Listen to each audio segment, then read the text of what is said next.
India का best research institute for science education that is आइजर। अगर यहाँ पे तुम एडमिशन लेने की सोच रहे हो तो 2025 के लिए एप्लीकेशन डेट रिलीज हो चुका है। क्या कुछ चेंजेस हुए हैं एलिजिबिलिटी क्राइटेरिया में, एडमिशन प्रोसेस में जानेंगे आज के इस वीडियो में। हो सकता है तुम्हें आज के इस वीडियो में थोड़ा बहुत बैकग्राउंड नॉइज भी सुनने को मिल जाए, तो इग्नोर करके चलना, ठीक है। सो ये जो तुम्हारा आइजर है ये गवर्नमेंट के द्वारा स्टैब्लिश किया गया है खास करके रिसर्च के लिए। तो यहाँ पे तुम्हें वर्ल्ड लेवल की रिसर्च फैसिलिटीज मिलने वाली है। वैसे अगर देखा जाए तो इंडिया में टोटल 7 आइजर्स हैं जहाँ पे तुम एडमिशन के लिए अप्लाई कर सकते हो, जो है बहरमपुर, भोपाल, कोलकाता, मोहाली, पुणे, तिरुवनंतपुरम एंड तिरुपति। ये सारे आइजर ऑटोनोमस इंस्टीट्यूट के अंदर आते हैं। और देखो अगर रही बात यहाँ पे कितने स्टूडेंट अपेयर होते हैं, देखो कोई भी ऑफिशियल डेटा नहीं है। हमें भी जो पता चला है वो डिफरेंट सोर्सेज से डिफरेंट डेटा मिला है। कुछ लोगों का मानना है 50,000 के अराउंड आसपास स्टूडेंट रहते हैं, ठीक है, 40 से 50,000 के आसपास। वही कुछ लोग 1.5 से 2.5 लाख तक भी क्लेम करते हैं कि इतने स्टूडेंट अपेयर होते हैं एग्जाम में, बट इतना नहीं है एक्चुअल में। और आइजर में एडमिशन लेने से पहले, अप्लाई करने से पहले, अगर तुम इंटरेस्टेड नहीं हो साइंस एंड रिसर्च में तो बिल्कुल मत जाना, ठीक है। फिर तुम्हें प्लेसमेंट लेने में भी दिक्कत होगी।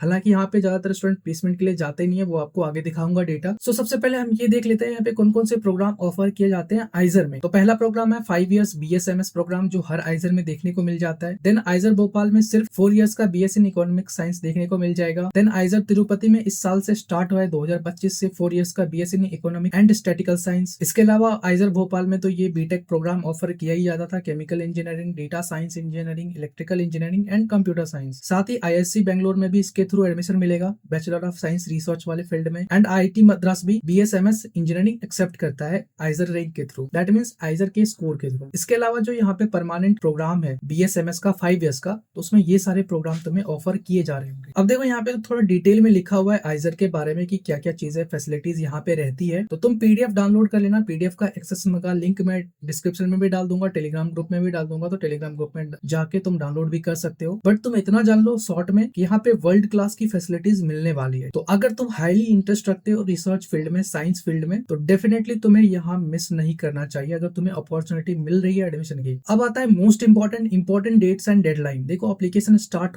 होने वाला है 5 मार्च से, ठीक है, 15 अप्रैल तक डेट रहने वाला है। ऑनलाइन करेक्शन का विंडो 1 से 2 दिन के लिए खुलेगा अप्रैल में, 21 से 22 अप्रैल के बीच। एडमिट कार्ड रिलीज होगा 15 मई के आसपास। एग्जामिनेशन डेट है 25 मई, मॉर्निंग शिफ्ट में एग्जाम होगा। और एप्लीकेशन फीस की बात करें तो जनरल, EWS, OBC NCL 2000 रुपए लगने वाले हैं। बाकी PWD, SC ST, Kashmiri migrants हो तो 1000 रुपए आपको लगने वाले हैं एप्लीकेशन फीस पे। नौ जो सबसे बड़ा यहाँ पे एलिजिबिलिटी क्राइटेरिया चेंजेस हुआ है, मेजर चेंजेस है, तुम कह सकते हो कि 12th बेसिस पे कोई भी रिस्ट्रिक्शंस नहीं रखा है इन्होंने, चाहे तुम PCM से पास आउट हो या तुम बायोलॉजी से, ठीक है, कोई भी रिस्ट्रिक्शंस नहीं है। तुम कब पास आउट हो, कितने ड्रॉपर्स हो, 3rd ड्रॉपर्स हो, 4th ड्रॉपर्स हो, 5th ड्रॉपर्स हो, आराम से तुम अप्लाई कर सकते हो। लेकिन एज क्राइटेरिया इन्होंने दे रखा है कि तुम्हारा डेट ऑफ बर्थ अगर 2001 अक्टूबर से नीचे है तब तो तुम अप्लाई नहीं कर सकते। अगर देखो अभी से लेके 1 अक्टूबर 2000 के बीच में आते हो तब तुम अप्लाई कर सकते हो। बाकी SC ST के लिए थोड़ा सा डिफरेंट क्राइटेरिया है, इसमें से 5 इयर्स का और रिलैक्सेशन मिला है। साथ ही 50% मार्क्स चाहिए एग्रीगेट 12th में। एंड अगर तुम जनरल OBC कैटेगरी में आते हो तो 60% तुम्हें चाहिए होगा। बाकी इंडियन नेशनल होना चाहिए, PIO या फिर OCI। Best thing about IISER, scholarship मिल जाती है 5000 पर मंथ की। रिजर्वेशन वगैरह भी देखने को मिल जाएगा, जो कि ऑब्वियसली गवर्नमेंट कॉलेज है। तो ये सब डिटेल्स तुम थोड़ा देख लेना PDF डाउनलोड करके। नाउ मोस्ट इंपॉर्टेंट आता है syllabus and exam pattern IISER aptitude test के लिए। इंपॉर्टेंट चैप्टर्स सबसे पहले तो देखो NCERT का जितने भी सिलेबस कवर है NCERT में, वो तुम्हारा यहाँ का सिलेबस रहने वाला है। अब NCERT में कुछ अपडेट हुआ है या कुछ चैप्टर्स को हटाए गए, उन चैप्टर्स को नहीं पढ़ना है, क्योंकि इन्होंने क्लियरली यहाँ पे मेंशन कर दिया रेशनलाइज्ड NCERT सिलेबस तुम यहाँ से डाउनलोड कर सकते हो। PDF का लिंक इस PDF में भी मिल जाएगा। ना बात आती है एग्जाम पैटर्न की। ये तुम्हारा CBT मोड में एग्जाम होगा, ठीक है, अक्रॉस इंडिया में तुम्हें सेंटर देखने को मिल जाएगा। बट जो एग्जाम होगा वो 2 लैंग्वेजों में होगा, Hindi and English. Total 60 question होंगे, 15 क्वेश्चन ईच सब्जेक्ट में, बायोलॉजी से, केमिस्ट्री से, मैथमेटिक्स से, फिजिक्स से, जो टोटल 60 क्वेश्चन हो जाते हैं तुम्हारे, क्योंकि 15 क्वेश्चन हर सब्जेक्ट में है। एंड टोटल 3 घंटे का टाइम मिलेगा, 180 मिनट्स। मल्टीपल चॉइस में क्वेश्चन होंगे, ओनली 1 करेक्ट आंसर। अब यहाँ पे मुझे यार एक चीज समझ नहीं आया, अगर कोई PCM से है तो उसे बायोलॉजी भी अटेम्प्ट करना है, ठीक है, या अगर कोई PCB से है तो उसे मैथ्स भी अटेम्प्ट करना है, या तो आप यहाँ क्वेश्चन बढ़ा देते, ठीक है। मतलब ये थोड़ा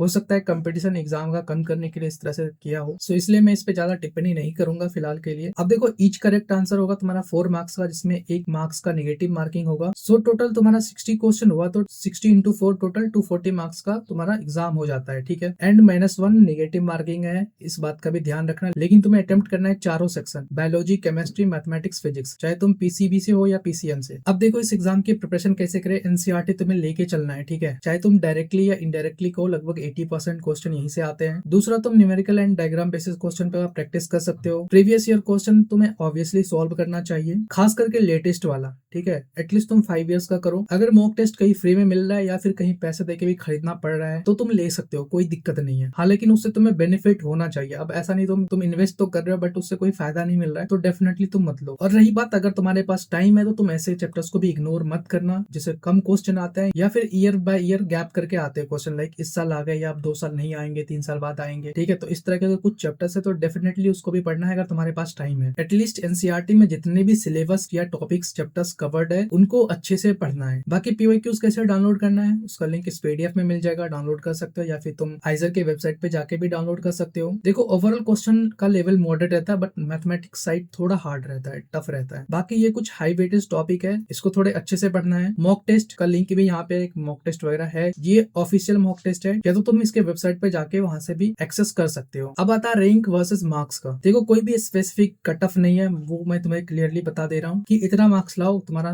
100% सिलेक्शन है या 80% सिलेक्शन है, ठीक है, ऐसा कुछ नहीं है। बट मैं तुम्हें ये कहूंगा अगर तुम जनरल कैटेगरी से आते हो, ठीक है, तो 110 मार्क्स एटलीस्ट ट्राई करो लाने का 240 में से। सो अगर तुम सिर्फ पीसीएम लेके चलते हो तो यहाँ पे 45 टोटल क्वेश्चन यहीं से हो गए, 45 इंटू 4 टोटल मार्क्स कितने आए यहाँ से 180 मार्क्स तुम्हारे यहाँ पे रखे हुए हैं, ठीक है। अब पीसीएम में हो सकता है नेगेटिव मार्किंग ऑब्वियसली हो, ऐसा नहीं तुम्हारे सारे क्वेश्चन सही हो, तो तुम ट्राई करो 110 यहाँ से लाने का। बाकी तुम्हारा जो कट ऑफ डिपेंड करता है नंबर ऑफ कैंडिडेट्स पे, कितने कैंडिडेट अपियर हुए हैं, सीट्स कितने अवेलेबल है, कितने स्टूडेंट क्वालिफाई हुए हैं, difficulty level of question paper, तो इन सब पे कट ऑफ बेसिकली डिपेंड करता है। एक्सपेक्टेड कट ऑफ 2025 के लिए क्या मान सकते हो, आईआईएससी में काफी हाई कट ऑफ जाता है, देन हाई कट ऑफ जाता है आइजर पुणे में, आईआईटी मद्रास में, आइजर कोलकाता, एंड जो सबसे लो कट ऑफ जाता है वो तिरुपति या बहरमपुर के लिए जाता है, ठीक है। अब ऐसा तुम मत समझ लेना कि इसमें कट ऑफ लो जाता तो ये सारे मतलब रिसर्च के लिए उतना अच्छा नहीं है, सारे बेटर कॉलेज है। तो अगर तुम्हारा लो रैंक भले ही आए, लो मार्क्स भले ही आए, अगर इसमें किसी में भी एडमिशन मिल जाए तो डेफिनेटली तुम्हें ज्वाइन करना चाहिए। बाकी सीट मैट्रिक्स और डिटेल में देखना चाहते हो कैटेगरी वाइज तो यहाँ से देख सकते हो। टोटल अब मैं बता देता हूँ 2333 टोटल सीट्स है यहाँ पे। आईआईएससी बेंगलोर में टोटल 137 सीट्स हैं, आईआईटी मद्रास में टोटल लगभग 30 सीट्स हैं। ना अगर बात करें एडमिशन प्रोसेस की तो तुम्हें ऑनलाइन ही अप्लाई करना होगा, तुम्हें किसी भी आइजर में जाने की जरूरत नहीं है, ऑनलाइन ही सारा प्रोसेस होगा। हाँ, लेकिन जैसे तुम आईआईटी का एग्जाम दिए, अब तुम्हें अगर आईआईटी मद्रास या फिर आईआईएससी बेंगलोर में जाना है तब तुम्हें पर्टिकुलर उसके वेबसाइट पे जाके अप्लाई करना होगा, ठीक है। उसका डेट जब भी आएगा मैं अपडेट कर दूंगा, उसके लिए तुम टेलीग्राम ग्रुप ज्वाइन हो जाना और चैनल को सब्सक्राइब कर लेना। एंड नो जो भी तुम्हें आइजर में एडमिशन मिलेगा वो तुम्हारे मेरिट बेसिस पे नंबर मिलेगा एंड कितनी सीट्स अवेलेबल है उस अकॉर्डिंग तुम्हें एडमिशन दी जाएगी। नो देखो यहाँ पे जो बीएस डिग्री प्रोग्राम है engineering science and economic science at IISER Bhopal में, ठीक है, इसके लिए तुम्हारे 12th में मैथमेटिक्स मैंडेटरी है। बाकी ये आइजर का जो प्रोग्राम होता है, कोई सा भी प्रोग्राम हो, वो फुल्ली रेसिडेंशियल प्रोग्राम होता है, तो तुम्हें कैंपस में रहना अनिवार्य है। अब अगर तुम टोटल 5 इयर्स का फीस देखते हो आइजर में या फिर 4 इयर्स का, तो ये अप्रोक्स डिपेंड करता है हर इंस्टीट्यूट पे, ठीक है, एंड प्रोग्राम पे भी। तो तुम अप्रोक्स मान सकते हो 2 से 6 लाख रुपए, जो कि काफी अफोर्डेबल है। अगर तुम्हें इस टाइप के इंस्टीट्यूट में एडमिशन मिल रहा है तो तुम्हें 10 लाख या 15 लाख फीस देने में भी कोई दिक्कत नहीं होनी चाहिए। बाकी अब कोई डाउट रह गया तो यहाँ पे भी इसका कुछ फ्रिक्वेंटली आस्क्ड क्वेश्चन है इसके वेबसाइट पे, तो वहां से भी देख सकते हो। अगर छोटे मोटे जो डाउट रहते हैं यहाँ से भी देख सकते हो या फिर तुम हमसे कमेंट में भी पूछ सकते हो ना। ये तो हो गया आइजर के बारे में, एडमिशन से लेके बाकी सारी चीजें। अब आता है करियर के बारे में। तो देखो मैं जैसे स्टार्टिंग में बता रहा था, यहाँ पे जो नंबर ऑफ स्टूडेंट है टोटल हर आइजर की, अगर मैं एक डेटा लेके चलूं, लास्ट 3 ईयर का डेटा लेके चलूं, ठीक है, और इसमें हर आइजर का डेटा है, तो 90 से 95% स्टूडेंट हायर स्टडीज को सिलेक्ट करते हैं एंड जो बचे कुछ